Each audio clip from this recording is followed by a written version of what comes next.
Hey everybody, this is Joey Tuccio with Roadmap Writers. Hope everybody is well. We're so excited to have Lucy Luna here. She is our 50th writer signed. And we have Jorge Gonzalez here, our Director of Operations, who helped get this all going. So I want to have you two just do an interview, talk about writing, and Jorge has some amazing questions for you. And again, congratulations so much. You worked so hard. We all love this script. So we're so excited. I love you guys. Thank you. Of course. So Jorge, take it away. Awesome. Well, hey, everybody. Lucy, it's great to finally see you again. It's been a while. Quite a bit. I'm finally that I live here now and I'm here to stay. That's awesome. Well, it's actually the first question that I was going to ask you is we'd love to hear a little bit more about yourself, where you're from, and also how long have you been writing for? Oof, I've been writing before I knew I was writing, if that makes sense. I started, when I was like a little kid, I used to write like short horror stories, and my mom used to keep them. And I thought I was gonna be like a ballerina, a cop once. I wanted to be a cop, I don't know why. And then when I started like getting so in love with filmmaking, I went through, we're moving out, and I found those stories, and I'm like, these are actually kind of cool. They had like this twist at the end, and I was like, yeah, I think I'm leaning more towards writing. Then I wrote a novel when I was like 18, super like amateur, like there was like nothing that I knew about writing. I just like finished it because I dropped out of college. I was studying digital art, and I realized that it was not my thing. And before I kind of figure out what I wanted to do, like and where to start, I just spent like a year or something just like writing that novel. And then I moved to LA to study screenwriting, and I went through a whole immigration nightmare that took 2 years. And now I'm here. That's amazing. Yeah, I know the process of going through that is very timely. It takes sometimes years to make happen. But wait, curious, you mentioned that the story that you wrote when you were 18, a lot of people like, was it like fan fiction? Did you do like boy band fan fiction or something like that? Or was it? No, I actually wrote like a fantasy book about, Awesome. just like, I actually wouldn't know how to picture it because I think it has no structure or anything, but it was like this kind of like vigilante, Mexican vigilante, a man that had like wings but was not really a superhero and was not an angel. It was weird. But it kept me writing, and it was like, that was the important thing. Yeah. Well, in terms of your writing, can you tell us a little bit about what your writing process is like? Yeah, I don't know, because I think I love going to school to learn like all the rules, and I'm very organized, and I do beat sheets. I don't like outlines. So sometimes I don't even do like a lot of character work, which might sound awful, but like I used to do, I do character work, but like I used to do like these long bios. And I started like to realize that for me, it was like stopping me when I was like writing. I was like, no, but she had this, like her father didn't like her or something. And the story, when it like starts unfolding, the character needs something different. And I was like very married to that. So I try to keep it more condensed, like simple questions, short lines, and then I let them like speak for themselves as well, because I was very happy to shoot a couple short films, and I was like also assisting on set for a couple productions, and I saw the work of an actor, and I was like, man, they do this work as well. So the collaboration process with an actor to actually like create that background for the character, I find it fascinating. I'm like, I don't want to do their work. So that's kind of like something that I'm still like navigating like what is up to me and what is not up to me. But that's something that I'm kind of like finding like about myself, that I don't really do that a lot anymore. And when I write, I don't know, I put music. I always put music that helps me with tone.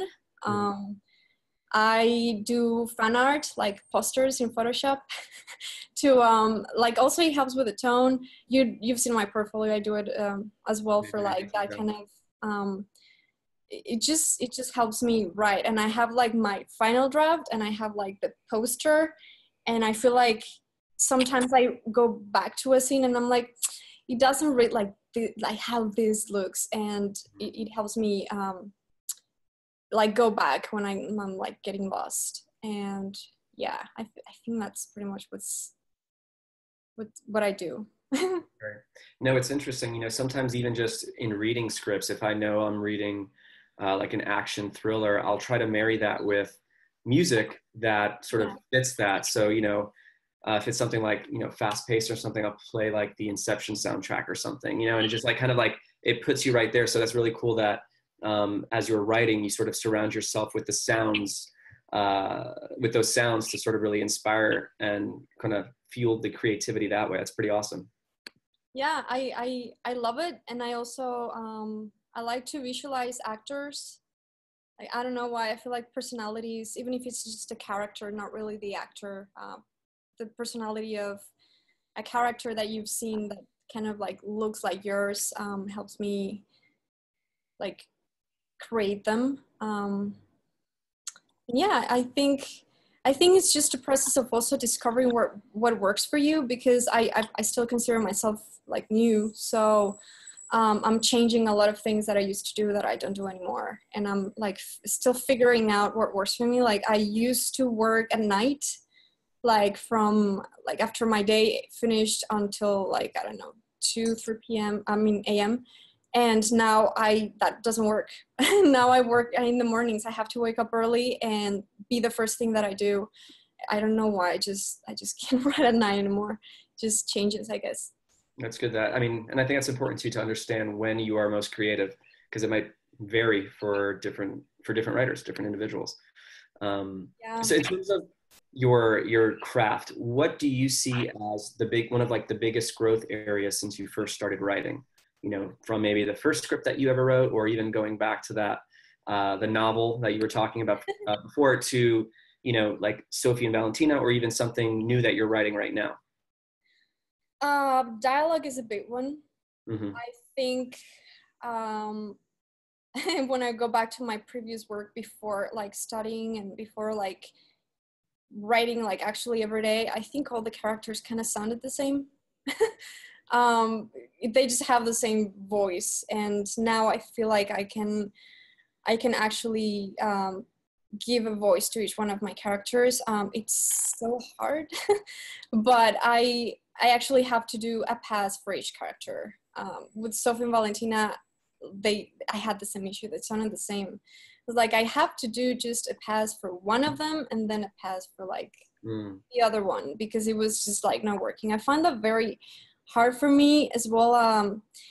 I'm Mexican, so there's still a lot of idioms that I don't know, and I find that some of the dialogue sounds like, yeah, that's what I want to say, but I don't want to say it like that, but I don't really know how to say it. So now that I live in LA, like I do that a lot. Like I hear how people talk, and yeah, that's something I think I've definitely improved. And as well as like just scenes, you know, like scenes before as well, it was like, yeah, what's the scene about? And I go back to like my previous work and like, I don't know, like I can see the story or what I was trying to do, but now I think I can see like, oh, okay, this scene was here for this reason, and like I can see the beats now. It's still hard, but yeah, I've definitely improved in those areas. That's great.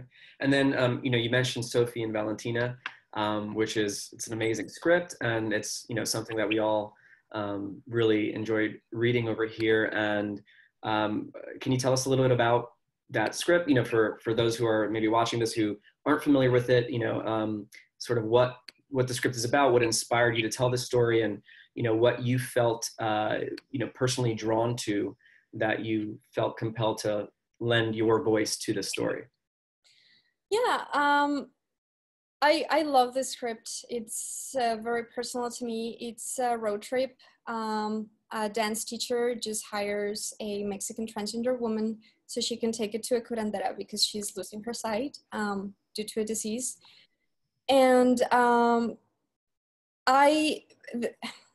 this script was born because my uncle was transgender, but it was in times where like it's Mexico, it's like a macho community, like that family that I mean, not my mom, but like my grandma, they were like very conservative.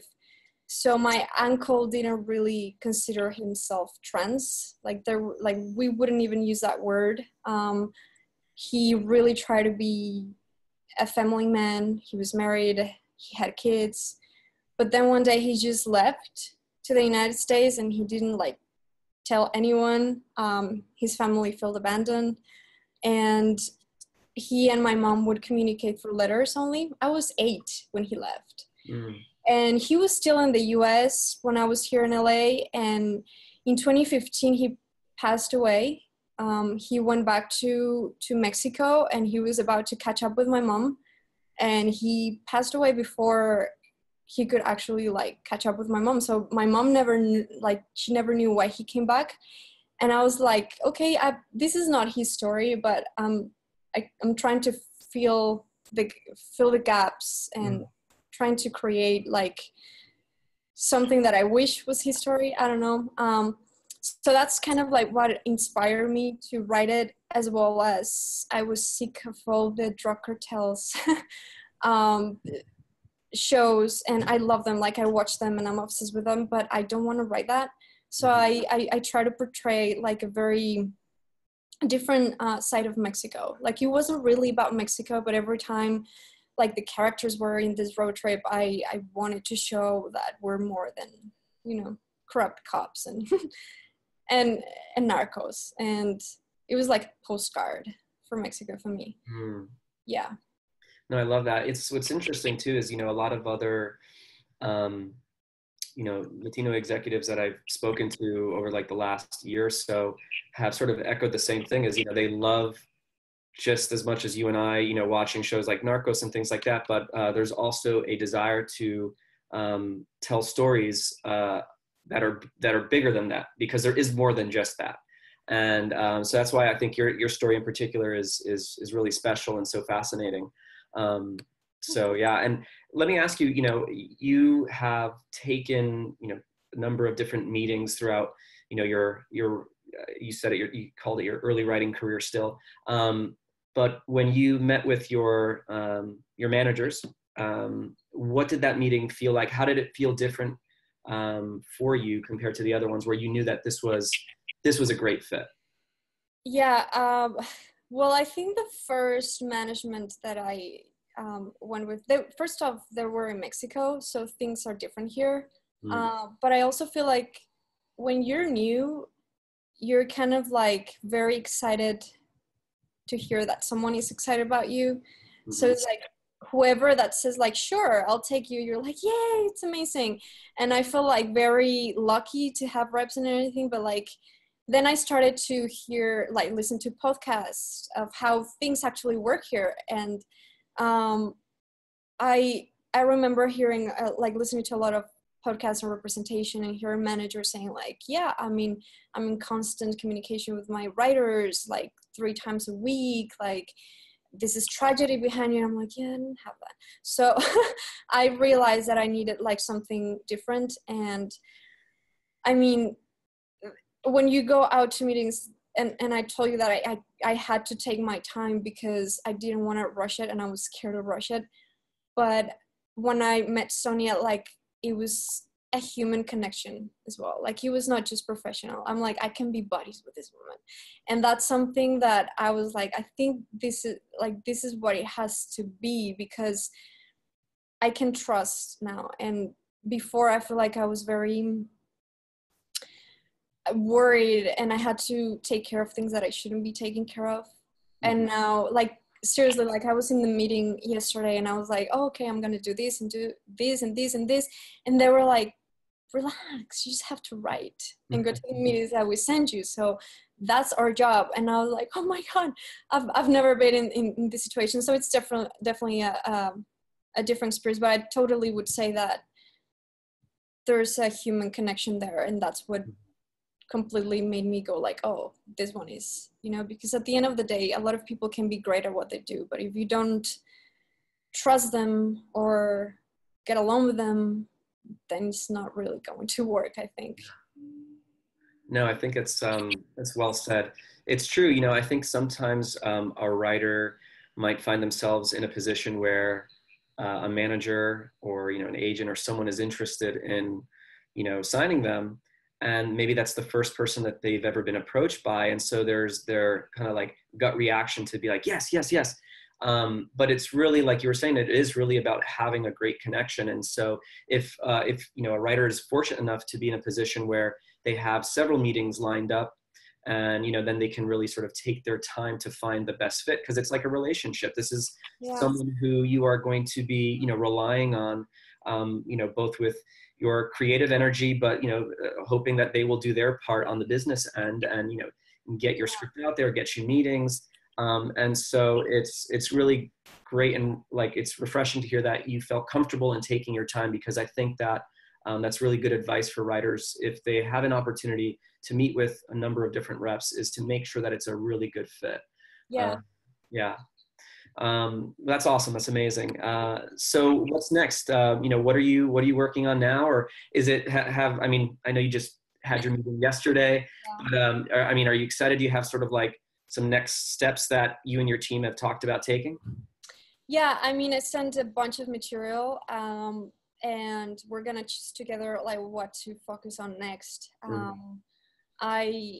I'm gonna polish Sophie Valentina as well, to send it out there. I'm gonna finish a couple pilots, a couple pitches. So yeah, definitely. Like, they said a lot of things that I feel like I'm still in shock. Like, it's just amazing to see that they have a plan. And I think what was great as well is like they were able to read me. Of course, I was honest and I was like, this is what I want to do, this I don't want to do. But like, they knew where I, like they could read my passion, if that makes sense. So I'm very comfortable. I feel like, I told you, I feel safe. And I'm just gonna listen, and I'm gonna take the notes. They're gonna send notes on the palette that I send them, and I'm gonna write that, and let's see what's coming. Yeah. And then in terms of, because like you mentioned before that you're sort of a student of the craft and the industry, and you're always listening to podcasts and just, you know, absorbing as much information as you possibly can. Has there been something that you've read or something that, you know, you've been told in a meeting that you feel is just like an amazing piece or like little tidbit of advice that you would share with another writer? I am obsessed with your podcast of Screencraft. Oh, the one that I did for. Yeah, with your wife, actually. It was a great panel, and I think it was the one that it started to wake me up. I'm like, okay, this is how they work, and this is what they're looking for, generally as reps. I think, I mean, for writers that are not repped yet, I would like definitely recommend listening to managers and representation panels, podcasts, whatever, to hear like how they pick people and how, like, what's their process like, because it's like a two-way thing, you know, like you can admire someone and love what they do, but it's like you said, it's a relationship. So you're not gonna marry just whoever. You can admire and collaborate and everything, but the relationship will just be with like a few, just like your team, the one that you choose and you're gonna trust. As far as learning, I actually, what I do is like I read a lot of of scripts. I read the Blacklist and I read the Blood List because I am a horror fan. And every time that I can get my hands on the script of a movie that I like, I do it. Like I love A Quiet Place, and I read the script and I was like, oh my God, it's so unique. So it's always good to see what other writers are doing. I mean, of course, I read like the Casablanca script and like all scripts, but I think it's good to know like what is being written now, and what is being sold. And I'm very curious about that. So that's what I try to do. I think, what's this website? No Film School, I think it is, that they publish every year the Academy Award nominees and winners. I read them all. That are nominated, yeah. Yeah, and I try to read the script sometimes before I watch the movie, and it's a different experience. So yeah, I don't really read books anymore. I think I mean, when I was at school, I had to read them all, and I don't know if there are any new ones, so I just read scripts. Yeah. That's amazing. No, and I love, I think it is important too for writers to, of course, be reading and rereading their own work and reading the work of their peers, but it's important, like, especially if you watch something, you know, if you watch an hour of television or you watch a movie that's just like, whoa, you know, you're like, what's going on? Like right now I'm obsessed with Castle Rock. I think it's some of the best writing like out there.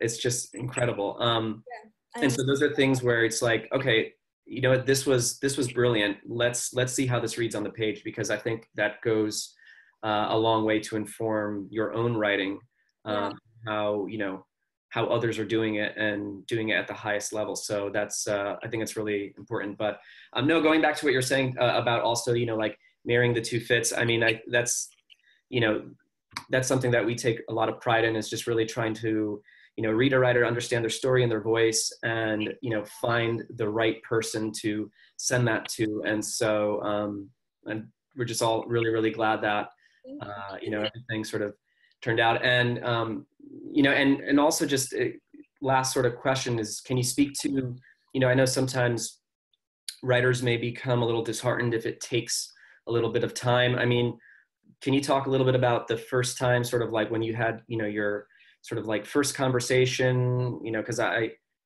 know that the emails that I had, sort of a couple of emails I sent out were, you know, several months before, and then you had your first meeting, then you had a second meeting. Can you talk a little bit about the timeline and sort of what that felt like?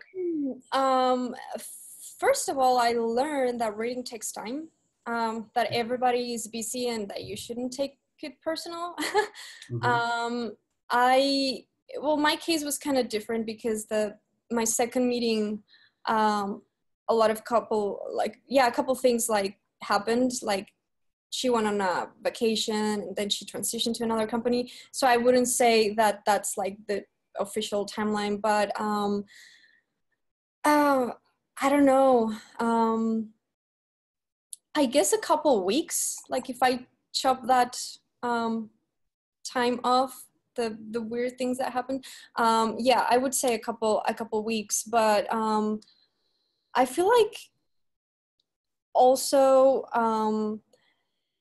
it's just, I don't know, like to me the time was more about like me processing like all the information, because on your journey you're gonna get, like, it's exciting to get yes and you're gonna get no's as well, and you have like to process that and like also like learn from that.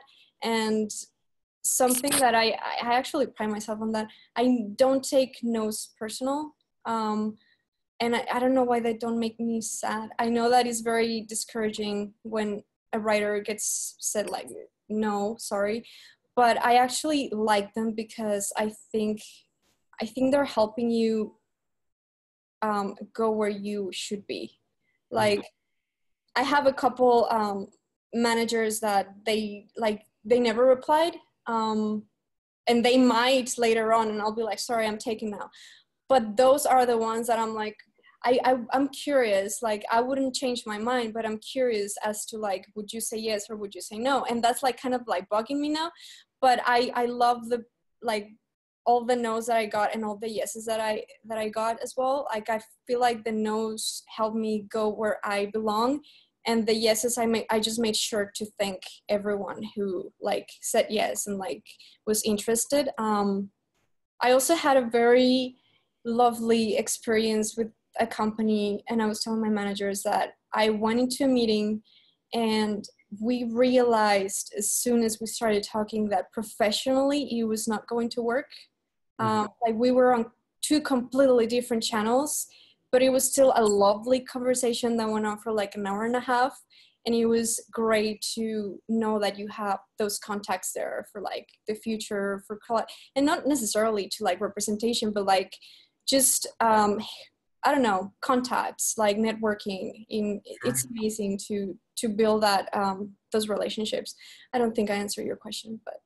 No, I think you touched on it a little bit. And actually you bring up something interesting too, which is, you know, networking. And I say this all the time as well, which is, you know, it's important to have fans at a number of different companies all across town, because while the immediate opportunity may not work, you know, that person may in a year or 2 years end up at a company where they are looking for the type of material that you're writing, or, you know, there is that sort of gateway there, and, you know, and they're by now a fan of your work. And so it just sort of makes that a little bit easier. So that's really important. I'm glad that you brought that up, because I agree with that. I think it's absolutely true. But yeah, I mean, well, thank you so much for Lucy, for taking the time to chat with us. You know, we're just really happy to celebrate your success. You know, your success feels like our success, and It's you know, we're just, you know, happy to advocate for writers, and we want to see more writers, you know, break through. I think Joey the other day was like, I want to see 70 writers signed by the end of the year. That would be like, you know, that would make him so happy, and it would make us all happy. But you know, obviously it takes time, and we're just, again, happy to celebrate you, and glad that that it's all working out, and we wish you continued success. Thank you so much. You guys are amazing. I'm very, very grateful that I found you. And yeah, I think Roadmap is one of a kind. Like, I've never seen anyone else so invested in new writers, helping new writers. Like, usually people just want to take the money. And it's fine because it's a business, but like, you guys really care. Like, you're not faking it. And yeah, you just came into my life, became my guardian angels, and I'm in heaven, like, literally. Thank you so much, Lucy.